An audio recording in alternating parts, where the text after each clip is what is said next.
Dəyərli gənclər, hər birinizi salamlayıram. Mən Zeynəb Əlizadə, Azərbaycan Tibb Universiteti Tibb İxtisası 2-ci Müalicə Profilaktika Fakültəsi 2-ci kurs tələbəsiyəm.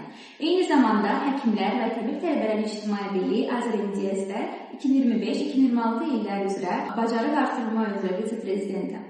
Və bugün sizə ölkəmizdə tibbin və tibbi fakültələrin rolu, eyni zamanda bu sahə üzrə təhsil alan tələbələr üçün yaradılan beynəlxalq imkanlardan danışmaq istəyirəm. Müasir dövrdə Azərbaycan səhiyyə sistemi həm dövlət proqramları, həm beynəlxalq əməkdaşlıqlar vasitəsilə inkişaf edir və tibbi təhsil bu prosesin əsas hərəkət verici qüvvəsidir. Tibbi fakültələr ölkəmizdə səhiyyənin dayanıqlı gələcəyini təmin edən aparıcı mərkəzlərdir və burada müxtəlif ixtisaslar və tibbi istiqamətlər üzrə kadr hazırlığı həyata keçirilir.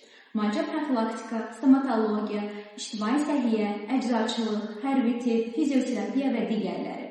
Bütün bu fakültələr yalnız həkim və mütəxəssis hazırlamaqla kifayətlənmir. Eyni zamanda ölkənin səhiyyə siyasətinə bilavasitə təsir göstərən elmi və peşəkar məktəblər formalaşdırır.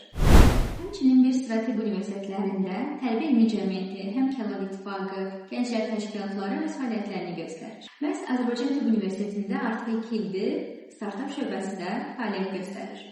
Startap şöbəsindən danışsaq, ilk öncə startap nədir? Onunla bağlı məlumat verməliyəm. Startap hər hansı unikal bir məhsulun və yaxud xidmətin bazara təqdim edilməsidir və bu çox gənc, yenilikçi bir biznesdir. Burada tibb tələbələri müəyyən bir mövzunu, müəyyən bir problemi və həll yolunu aşkar edərək bizə dəstək almaq üçün müraciət edə bilər startap şöbəsi idarə heyəti olaraq. Və bu tələbələr il boyunca infosessiyalar təşkil edirik. Burada bir sıra inkubasiya, akselerasiya proqramlarından olan mütəxəssis və mentorlar gələrək öz təcrübələrini bir startapçı necə olmalıdır, hansı mərhələlərdən keçməlidir, məlumat verir.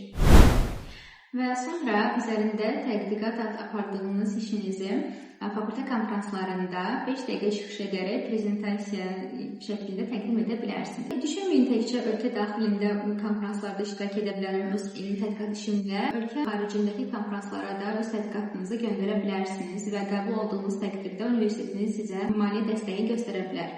Universitetdə nəzəri dərslərlə yanaşı klinik praktikalar, simulyasiya mərkəzləri, laboratoriyalar və elmi tədqiqat imkanları mövcuddur. Yəni, tələbələr təhsilin ilk illərindən real tibbi mühitin bir hissəsinə çevrilir. Lakin tibb təhsili yalnız ənənəvi təhsillə məhdudlaşmır. Bu yolda tələbələrin özünü inkişaf etdirməsi üçün bir sıra təşkilatlar mövcuddur. Məhz bu təşkilatlardan biri də Həkimlər və Təbib Tələbələri İctimai Birliyi AzərMDS-dir. AzərMDS Azərbaycanda tibb tələbələrini bir araya gətirir və Beynəlxalq Tibb Tələbələri Assosiasiyalar Federasiyası olan ITMC-in üzvüdür. Bu o deməkdir ki, biz dünyanın 100-dən çox ölkəsindəki minlərlə tələbə ilə eyni şəbəkəyə bağlıyıq və peşəkar və elmi mübadilə proqramlarında iştirak edən beynəlxalq arenada öz sözümüzü deyə bilirik. Stomatologiya tələbələri üçün isə Azərbaycan Stomatologiya Tələbələri Birliyi olan ASOS fəaliyyətini göstərir. Bu birlik Beynəlxalq Stomatologiya Tələbələri Assosiasiyası olan IADS ilə əməkdaşlıq edir və iştirakçılara müxtəlif ölkələrdə klinik praktika keçmək, elmi mühitdə iştirak edərək bu sahədə öz bacarıqlarını təkmilləşdirmək imkanı yaradır. Həmçinin universitetdə Tələbə Elmi Cəmiyyəti, Startap şöbəsi və Tələbə Həmkarlar İttifaqı komitəsi fəaliyyət göstərir. Startap şöbəsi barədə danışsaq, ilk öncə startap nədir, onu müəyyən etməliyik. Startap unikal bir məhsul və yaxud da xidmətin bazara təqdim edilməsidir və yəni bu kiçik və yenilikçi bir biznesdir. Burada tibb tələbələri layihələrini, ideyalarını, həll etdikləri problemləri bizə, yəni startap şöbəsinə müraciət edərək bildirə bilərlər və biz də onları mentorlara yönəldəcəyik. Bütün bu təşkilatlar bir mesaj verir. Tibbi təhsil yalnız lokal deyil, qlobaldır.